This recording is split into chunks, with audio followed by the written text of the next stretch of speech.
From title contenders in 1983 to also-rans in 1984, Renault had endured a tough off-season to boot, with team manager Gérard Larousse and designer Michel Tetu departing amid persistent rumours that Renault head office was about to pull the plug. In the event, the team soldiered on, with Gérard Toth coming in as manager, and Bernard Dudot, Jean-Marc Dada and Jean-Claude Michaud collaborating to finish work on the new RE60 chassis. Both drivers remain on board, with Derek Warwick reportedly turning down a Williams drive to continue with the team. He soon regretted it. Arriving at Rio for winter testing, the RE60 was found to be over 3 seconds slower than last year's car, and Warwick pronounced it impossible to drive. Things aren't looking good for La Régie in what could be a vital season for them. Tambay had joined Renault with high hopes, which were quickly dashed when the car proved simply too thirsty for him, and he was outpaced by a hungry Warwick early on to boot. As usual, Renault did better than usual on home ground, and at Dijon both drivers looked handy, and Tambay took pole and raced with the McLarens before finishing a fine second. Then, at the next race in Monaco, he had a nasty crash, missed Canada, and by the time he returned the cars were having all sorts of reliability problems. However, he seemed to deal with all this better than Warwick, and looked the more convincing of the two towards the end of the season, despite bad luck and bad reliability preventing him from doing better than a 5th and a 6th place. Warwick had turned heads once the Tolemans finally found their form in 1983, and his early season form with Renault suggested he could even bring the Renault team the title they craved. He led in Rio, finished 3rd in South Africa, 2nd in Belgium and 4th in San Marino, and ran 2nd in the championship, but mechanical unreliability and a thirsty engine stopped him from maximising his opportunities, while he could still have an impatient streak which caused him to make mistakes when trying to pass other drivers. Renault's mid-season disasters seemed to take their toll more on Warwick than they did on Tambay, and while 2 more podium places meant that he was the top scoring of the two, he often looked second best actually on the track. The Arrows team had endured a painful introduction to the world of turbo racing in 1984, with the BMW power unit proving every bit as unreliable as it had in the back of the Brabham and ATS cars, but with the added problem that the A7 chassis it was mounted in simply wasn't up to scratch. It understeered, or oversteered depending on the settings, and never looked like being anything other than a make-weight entry. A shame, because Seurat and Boutsen were talented drivers, and the 1983 car had not been a bad little package. The team would hope that founder Dave Wass's new A8 chassis had learned the lessons of the A7, and that Swiss engine tuner Heini Mader could help solve the issues with the problematic engine.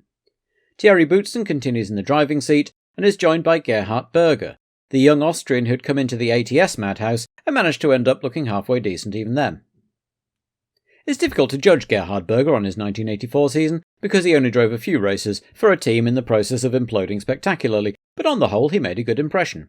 Although he occasionally did something silly, he generally seemed to have his head screwed on the right way, and simply knuckled down and did what he could under the circumstances. In fact, if not for being a late addition and ineligible, he would have scored the team its only points of the year with a good solid drive to 6th in Monza, and showed an ability to nurse a shocking car home that could stand him in good stead in the future. The undemonstrative Boutsen didn't exactly have a vintage year for his first full season in F1 through no fault of his own. Boutsen is a quick and tidy driver, and showed a mature attitude that was in contrast to the despondency that overcame Marc Seurat later on. He also did much of the work in testing and developing the car over the course of the season, and perhaps it's no coincidence that he looked the better prospect than his more experienced teammate as the season wore on. He didn't turn the heads the same way as Senna or Beloff, but perhaps the fact that he was simply accepted as part of the future underlines his quality. After a rollercoaster 1984 season, the Toleman team had had an equally difficult winter. They had a new chassis, the TG185, Hart engines, and the services of Stefan Johansson in the cockpit, but their big problem was tyres. The team had begun 1984 on Pirelli rubber, but after a very public falling out with them, they'd switched to Michelin, only for the French company to withdraw from F1. With going back to Pirelli not an option, the team tried to get a Goodyear deal, but for whatever reason they refused to supply them. So winter testing was very limited and conducted on a mixture of tyres borrowed from other teams, and some old Avon tyres left over from their withdrawal from F1 mid-1982, but these weren't regarded as safe enough to race on. With no main sponsor on board either, it seemed as though the team might struggle to hit the heights of 1984 if they made it to the grid at all.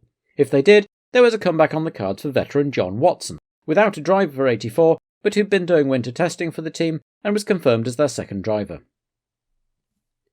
Johansson's F1 career had so far been a story of unfortunate timing and bad luck, which was a shame since he clearly has bags of talent. Half a season with Spirit had seen him replaced by the better-funded Mauro Baldi, and when he did manage to get another drive it was with Tyrrell, just as the lead ball scandal erupted, before joining a Toleman team struggling to deal with Senna's departure to Lotus.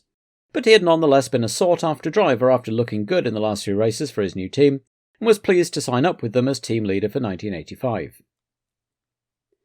John Watson's F1 career seemed to have reached its natural end when he was dropped by McLaren at the start of 1984 in favour of Alain Prost, and he had spent the previous season enjoying himself racing sports cars, most notably partnering Stefan Belloff to win the Fuji 1000 km on the German's way to the WEC title. However, he was called up by the Toleman team for winter testing, and despite the limited nature of the programme, he was offered the full-time drive. The tiny Spirit team had somehow made it to the end of 1984, with no main sponsors and no points, but nonetheless they were optimistic for 1985. The chassis, now updated to the 101C, was a decent little runner, and Mauro Baldi, the better of their two 1984 drivers, stayed on board, at least until someone with a fatter wallet came along. Money would be the main problem once again, and despite everything the team would probably agree that just staying where they were would be a major achievement. The Italian's unspectacular no-nonsense driving had been exactly what the team needed in 1984, and although he never managed to drag the Spirit into the points, he had managed 3 8th places, qualified for every one of his 8 races bar one, and finished half of them, about as good as he could have hoped for in the circumstances. He was also notably more reliable than Hub Rothengatter, who'd only finished 2 of his 8 races. Despite a dreadful season, fractionally enlivened by Patresi's podium at their home race in Monza, Alfa Romeo maintained continuity of drivers and personnel for 1985. There was a new 185T chassis for Patresi and Chiva, who had hoped that the new car would be a better fit for the engine, and that the new enlarged fuel tank regulations would prevent a repeat of the previous season's run of retirements through running out of petrol. Like Renault, the team was widely regarded as having squandered massive resources with little to show for it, and like Renault, the team was perpetually mired in rumours of the plug being pulled. 1985 would be a crunch year for both. If Patresi, the Alfa Romeo team leader, had had the better results of the two drivers, it was only because of a couple of races late in the season where he brought the car home, thanks to simply turning the boost down in order to finish and being lucky to have drivers in front of him drop out. In truth, he looked to have given up on his new team early on and seemed happy enough to simply tour around and collect a paycheck while being shown up by Chiva, and he showed his immature streak when, making a breakthrough with this setup at Monaco, he refused to share it with his teammate who failed to qualify. From then on, relations between the two were frosty at best, and the team need to ensure that they can work together better in 1985. Chiva is a born racer, and this ironically hurt his season in 1984. With the fuel consumption issues affecting the engine, he would have done better just to back off and try and finish like Patresi, but Fast Eddie was never going to be somebody who does that. If not for the fuel issues, Eddie would have had a great season. He demonstrated more than once his superb car control and racing instincts, especially in the wet, and because of that it was all the more frustrating for him to constantly be seen pulling off with a dry engine from a good position a few laps from the end. Nonetheless, most observers felt that he had shown Patresi up in 1984, despite the Italian having better results on paper. As in 1984, Osella begin the season with a single car for Piercarlo Ghinzani, but this time they have decided to register a second car to prevent a repeat of Joe Gartner being denied points through being a late addition. In fact, it was initially Gartner who was thought to be driving, but after failing to secure a Toleman drive, Ghinzani was signed back up and Gartner was left without a seat, at least until the team are in a position to run a second car once more. The new FA1G chassis should be ready for the Imola race, but the team will once again be at the mercy of the Alfa Romeo turbo engine, having to hope that the fuel consumption issues have now been solved. The affable Italian had won admirers in 1984 among anyone paying attention to the back of the field, not least for his refusal to let a big shunt at Kyalami phase him, arriving in Zolder with bandages on his hands and ready to drive. His cheery demeanour and the hard-trying nature of the Italian team gained a lot of friends in the paddock, and there were many smiles when he scored his first points at Dallas. As he begins his third full year with the team, they have to an extent become synonymous with each other, and he will hope that the new car gives him more of a chance to show his worth. The Ligier team had had yet another disappointing year, their Renault turbo engines proving no use in a dreadful chassis, and Guy Ligier and Andrea de Cesaris had both looked more and more disinterested as the season progressed. But there were reasons to be optimistic, with the arrival of Gérard Larousse and Michel Tetou from the Renault Works team, and the return to the team of Jacques Lafitte after 2 lacklustre years at Williams. Tetou's new JS25 chassis would be married to Larousse's improved and clarified team organisation, and both would hope that Lafitte would be back on song with his return to the team. The Italian driver had improved immensely and largely shared his Andrea di Crasheris image by 1984, but his year at Ligier proved troubled. Although it was hardly his fault that the car was a dud, he reacted badly to the lack of development, becoming either withdrawn and anonymous or stubborn and wayward. He did show some of his talent early in the season, most notably his impressive drive from a pit lane start to third at Imola before his car ran dry, and his good qualification at Monaco before being taken out in the first corner.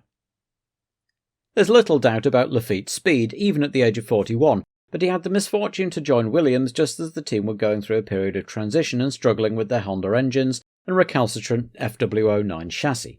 He may have been put off by having a wheel fall off while heading for third in Kyalami, and the team were constantly changing their car to fit Rosberg's driving style, which was the polar opposite of his own. The good humour of Jolly Jacques never disappeared, though, and must have been an asset to the Williams team in a difficult year. But can he recover his form at the team where he'd been a title challenger back in 1981? By Maranello's standards, 1984 had been a dismal year, and second in the Constructors' Championship was really only achieved by dint of nobody else being quite good or consistent enough, and even then Ferrari were in third behind Lotus for much of the season.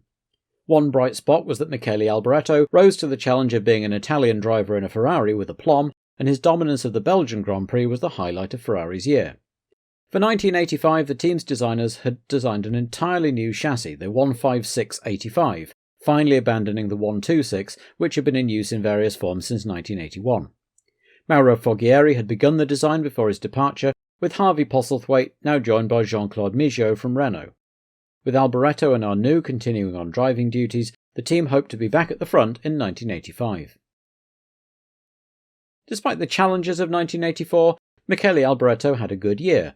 Being an Italian in a Ferrari is about the most pressure any driver can be under, and Alboreto rose to it spectacularly, having the better of Arnoux over the course of the season, and it was his bad luck that it always seemed to be Alboreto of the two of them who had the more fragile of the two cars. Nonetheless, he took the chances that came his way and thoroughly deserved his fourth place in the Drivers' Championship. Arnoux' first year with Ferrari in 1983 had been a season of two halves, major disappointment followed by a second-half rally and several wins. His second year, 1984, had been the same thing in reverse. Early on, if Arnoux was seldom in contention for a win, he was usually found doggedly slugging away in the points, capitalising on others' misfortunes. However, as the season wore on, he seemed to fade away under the challenge of Alboreto and ended up anonymous in the midfield by the end of the season. Giancarlo Minardi had racing in his blood. His grandfather had run a Fiat dealership in the 20s, and his father had raced his own cars in the post-war era. Giancarlo himself entered customer Formula 2 cars in the 1970s under the name Scuderia Everest, before in 1979 securing finance to construct his own cars, setting up Minardi Racing. First entering Formula 2 in 1980, Minardi commissioned Giacomo Caleri's Fly studio to design a chassis which used BMW engines, and in 1981 the team won the Misano race with Michele Alboreto at the wheel. After 4 moderately successful seasons, Giancarlo Minardi decided during 1984 to prepare for a 1985 Formula 1 entry, and Caleri designed the M185 to be their first challenger, and also designed it to be easily adapted to the new Formula 3000 format. Initially, the plan had been to use Alfa Romeo engines, but when designer Carlo Chiti left Alfa Romeo to form his own engine manufacturer, Motori Moderni, Minardi went with him to be his first F1 customer. The new engine would not be ready initially, so Minardi would enter the first few races of the season with Ford power. Martini had family connections with the Minardi family, not to mention a bit of Grand Prix experience, so in some ways he was a shoo-in for the seat. However, he had looked hopelessly out of his depth in the Toleman during his one weekend with them, and there were some raised eyebrows when he was confirmed by the Faenza outfit to lead the challenge in their first year in F1. However, perhaps in a more comfortable surroundings, and in less of a media spotlight following the Senna saga, he might do a little better. Erich Zakowski's team, based in Niederzissen just by the Nürburgring, had a pedigree in touring car racing, starting life as the official Ford team in the German Touring Car Championship of the late 1970s and constructing their own Group 2 Escorts and Group 5 Capris. By 1981, the team took the overall championship, and in 1982 they moved into endurance racing, still preparing Ford chassis with F1 drivers of the future and past such as Jonathan Palmer, Desiree Wilson, Manfred Winkelhock and Mark Seurer in the driver's seat. When Ford pulled out, Zakspeed began constructing their own chassis, and also building their own turbocharged engine, and it was the latter that persuaded Erich to get into Formula 1 as a constructor. Enlisting Paul Brown, who had designed Formula 2 cars for Maurer and Chevron, to assist, the team originally applied to enter the 1984 European Grand Prix, but weren't ready in time, and planned only to attend the European races in 1985, prior to a full challenge in 1986.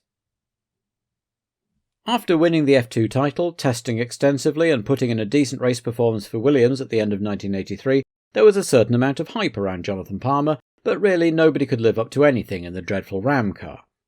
Palmer did at least usually beat his teammate, which is about all you can ask of a driver in a situation like that. Nonetheless, it was a dreadful season all round, and he was glad to be out and with a new challenge, and one for which his long testing experience with Williams should stand him in good stead. IndyCar impresario Carl Haas had been running teams in various North American formulae for years, including Super V, Can-Am and Formula 5000, and had also become the US distributor for Lola cars, and helped them to a position of dominance in the motor racing field. During negotiations for sponsorship, food conglomerate Beatrice offered funding if he also launched a Formula 1 team to increase their visibility in the European market. Haas agreed and entered his team under the name Team Haas Lola, despite having no input from the British manufacturer other than his position as their distributor. Forming a UK-based company known as Force, Formula 1 race car engineering, to do the design and construction, Haas assembled some of the top names in Formula 1. Former McLaren partners Teddy Mayer and Tyler Alexander, and designers Neil Oakley, Ross Brawn and John Baldwin. Ford offered exclusive use of their new turbocharged V6 engine from 1986 onwards once it was ready. In the meantime, the team would use customer Hart turbos, with 1980 world champion Alan Jones announced as the team's driver for the 1985 season. Though with it being a last-minute entry, it would be a few rounds before the team were ready to go. The genial Australian had retired from Formula 1 at the end of 1981, and had even turned down an offer from Ferrari to take over from Gilles Villeneuve the following year, a decision which he quickly came to regret. He'd continued racing in the World Sports Car Championship, and had attempted to come back with the Arrows team in 1983, but was unable to find backers to make it work. However, he'd let it be known he was still interested in a comeback, and Carl Haas was looking for an experienced driver to develop the car, so with Beatrice funding the project, a deal could be done.